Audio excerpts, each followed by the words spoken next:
Misalkan seperti ini contohnya. Nah, contoh kedua, X min 2 X plus 3 per X min 5 lebih dari, sekarang ada sama dengannya nih, ada sama dengan 0. Nah gini.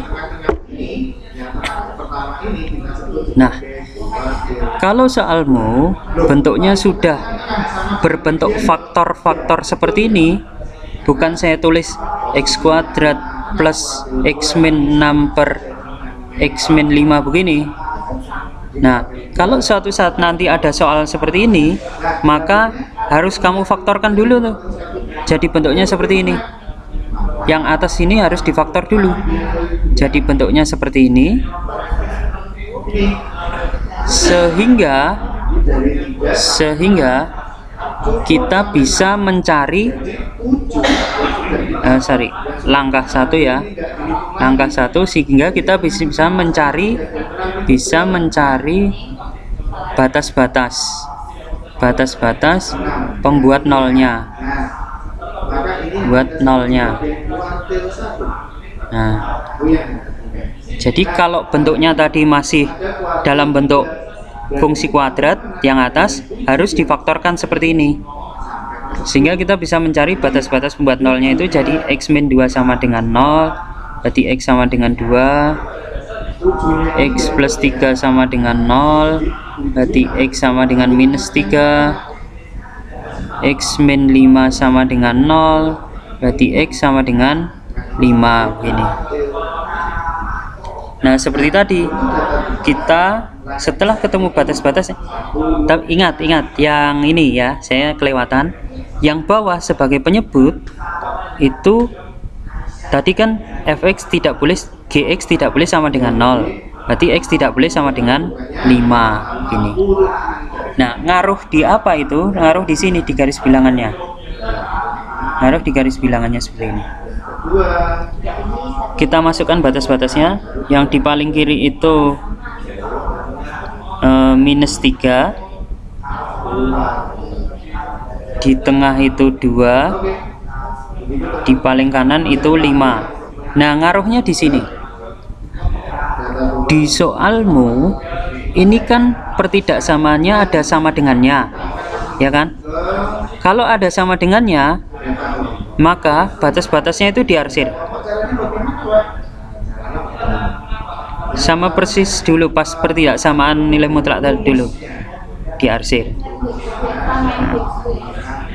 Artinya nanti solusinya itu sampai minus 3 atau sampai 2.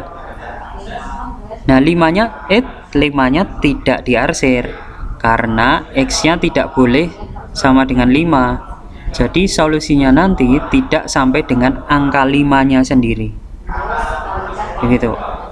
Nah 5-nya ini tidak diarsir, kan X-nya tidak boleh sama dengan 5 gitu.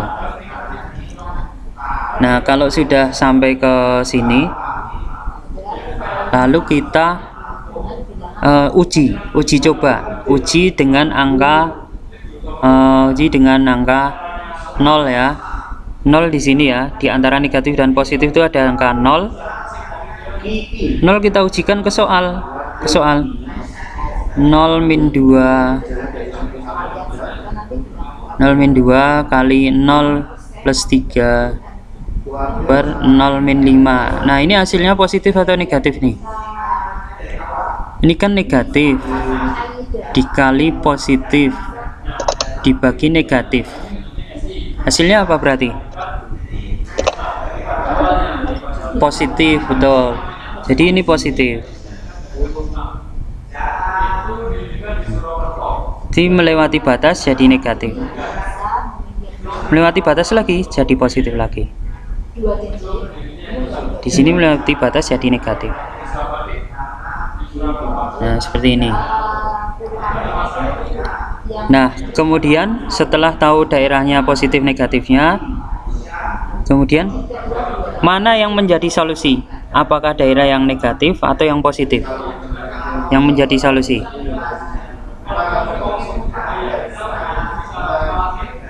Dilihat dari soalnya. Di soalnya dia meminta lebih dari atau sama dengan 0. Lebih dari atau sama dengan 0 itu angka-angka negatif atau angka-angka positif? Yang positif, sehingga yang kita pilih yang positif ini. Yang positif ini ya. Ini ke sini. Nah, begini. Nah, inilah solusinya. Nah, ini saya arsir begini ya. Nah, inilah solusinya. Nah, seperti ini. Sehingga kita tinggal menerjemahkan ini ke dalam bentuk notasi pembentuk himpunan. Jadi himpunan penyelesaiannya adalah semua nilai X yang mana kita terjemahkan yang ini dulu, min 3 sampai 2. X itu lebih dari, ada sama dengannya karena diarsir minus 3, tapi kurang dari sama dengan 2 gitu. Atau nah sekarang yang ini X lebih dari, tidak ada sama dengannya ya karena dia tidak diarsir, lebih dari 5, X itu adalah kumpulan-kumpulan bilangan real gitu. Nah seperti ini. Nah selesai itu ya. Mungkin kalau di option mungkin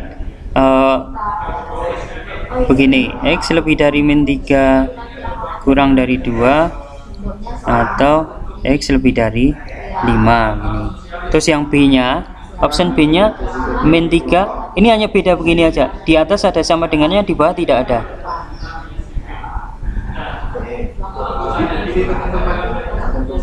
Nah begini, atau ini ada sama dengannya semua. Nah ada sama dengan semua. Kalau kalian lupa syaratnya bahwa penyebutnya itu tidak boleh sama dengan 0, maka pasti milih yang ini. Ingatnya hanya, oh di soal itu pertidaksamaannya ada sama dengannya, berarti jawabannya juga ada sama dengannya semua.